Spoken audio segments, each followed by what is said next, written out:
Bonjour, avec 45 000 nouveaux cas par an et 17 000 décès, le cancer colorectal reste le troisième cancer le plus fréquent chez l'homme et le deuxième cancer le plus fréquent chez la femme après le cancer du sein. Or, ce cancer peut être prévenu car il se développe généralement sur des lésions précancéreuses, les polypes. Et ces polypes, on peut les dépister et surtout les enlever avant qu'ils ne deviennent des cancers, de manière très simple au cours d'une coloscopie.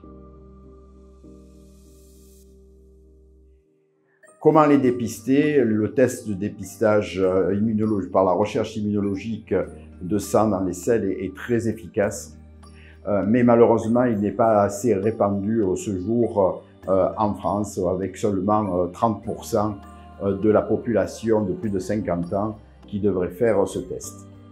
Ce test s'adresse à des patients donc de plus de 50 ans qui n'ont aucun antécédent familial de cancer colorectal ou de polype dans leur famille et qui n'ont aucun signe digestif, aucun trouble du transit.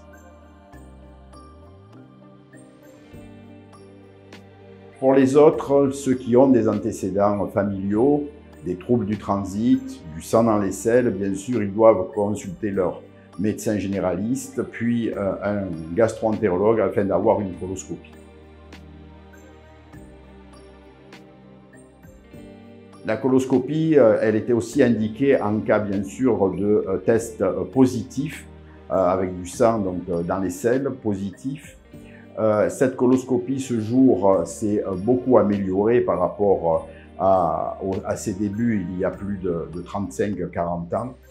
Elle se fait généralement sous anesthésie générale avec une préparation qui est de plus en plus simplifiée et surtout elle permet de dépister ces polypes et de les enlever au cours de la même anesthésie.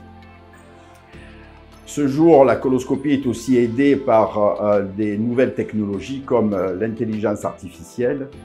L'intelligence artificielle permet de dépister et de voir des lésions que l'œil du gastro-entérologue aurait pu oublier. Et surtout, aujourd'hui, elle permet aussi de caractériser ces polypes, de différencier les polypes inflammatoires dits hyperplasiques dont le risque de dégénérescence est nul, des polypes adénomateux dont le risque de dégénérescence est de l'ordre de 30%.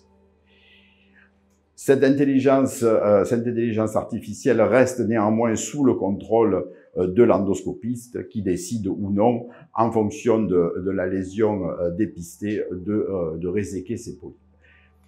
Cette intelligence artificielle a quand même fait beaucoup évoluer le dépistage des polypes, puisqu'on sait que ce jour, le taux de dépistage des adénomes en utilisant l'intelligence artificielle augmente de 50%.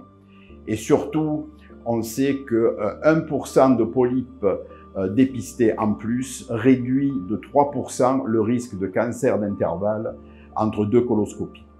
Donc tous ces éléments poussent à nous dépister, le cancer colorectal, car il représente toujours un problème de santé publique et surtout le dépistage est efficace à condition bien sûr qu'on le fasse.